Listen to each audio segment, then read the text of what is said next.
पिछले 11 दिनों से इजराइल और हथियारबंद इस्लामिक चरमपंथी संगठन हमास के बीच छिड़ा युद्ध थम गया है, लेकिन इससे पूरे मध्य पूर्व में तनाव रहा।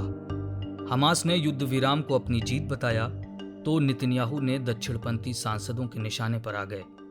टाइम्स ऑफ इजराइल अखबार के मुताबिक हमास से युद्ध विराम के कारण दक्षिणपंथी सांसद और प्रधानमंत्री बेंजामिन नेतन्याहू के कुछ राजनीतिक सहयोगी खफा हैं।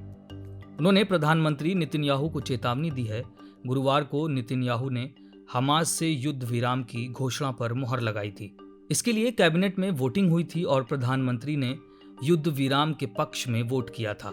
इजराइल में न्यू होप के नेता गिडियोन आर ने सरकार की योजना की आलोचना की है। उन्होंने कहा है, युद्ध विराम से इजरायली संकल्प पर बुरा असर पड़ेगा।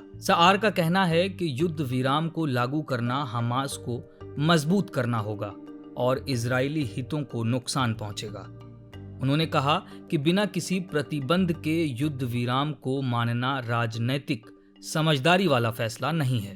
एक धार्मिक पार्टी के नेता बेजालेल ने ट्वीट पर नेतन्याहू को चेतावनी देते हुए कहा, अगर युद्ध विराम में यरूशलेम को लेकर भी रियायत देने की बात है तो सरकार बनने का ख्याल छोड़ दीजिए। दूसरी तरफ गजा में हमास के उप नेता खलील अल हयाया ने युद्ध विराम को अपनी जीत बताया है। उन्होंने कहा है, आज हमारे प्रतिरोध की जीत है और हम एक साथ दो खुशी मनाएंगे, एक जीत की और दूसरी ईद की। इजराइल के खिलाफ पाकिस्तान और तुर्की के इस्लामिक देशों से एकजुट होने की अपील की थी तो सऊदी अरब भी इजराइल को लेकर स्पष्ट रहा। खाड़ी के 6 देशों से सऊदी अरब इजराइल को लेकर सबसे ज्यादा मुखर था। सऊदी अरब की मुखरता गुरुवार को संयुक्त राष्ट्र की आम सभा की आपातकालीन बैठक में भी दिखी थी। इसे संबोधित करते हुए सऊदी अरब के विदेश मंत्री प्रिंस फैसल बिन फरहान ने कहा कि फिलिस्तीनियों के हकों के खिलाफ इजरायली आक्रामकता अंतर्राष्ट्रीय नियमों का खतरनाक उल्लंघन है। फिलिस्तीनी प्रशासन की ओर से विदेश मंत्री के तौर पर आए रियाद अल मालकी ने कहा कि इजराइल फिलिस्तीनियों का जनसंहार कर रहा है। उन्होंने अंतर्राष्ट्रीय समुदाय से फिलिस्तीनियों की रक्षा की अपील की। अल मालकी ने कहा कि दुनिया के सभी देशों की जिम्मेदारी है कि वे शांति, न्याय और आज़ादी सुनिश्चित करने के लिए काम करें।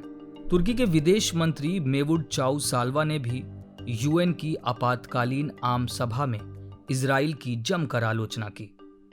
तुर्की के विदेश मंत्री ने कहा कि इजराइल के खिलाफ अंतर्राष्ट्रीय समुदाय को एकजुट होना होगा। तुर्की ने कहा कि ये दुर्भाग्य है कि ये एक बार फिर से सुरक्षा परिषद की नाकामी इजराइल के मामले में सामने आई है। इसलिए हमारे राष्ट्रपति बारदवान कहते हैं, दुनिया 5 देशों के दायरे से बड़ा है। इजराइल के विदेश मंत्रालय ने कहा, इजराइल ने बिना किसी शर्त मिस्र के पारंपरिक युद्ध विराम से प्रस्ताव को स्वीकार कर लिया है। वहीं गुरुवार को इजराइल ने कहा था कि ये लड़ाई इजराइल और फिलिस्तीनियों के बीच की नहीं है, बल्कि आतंकवादी संगठन हमास और इजराइल की है। इजरायली विदेश मंत्रालय ने यह भी कहा था कि वे बीमारी का इलाज चाहता है, न कि मरहम पट्टी।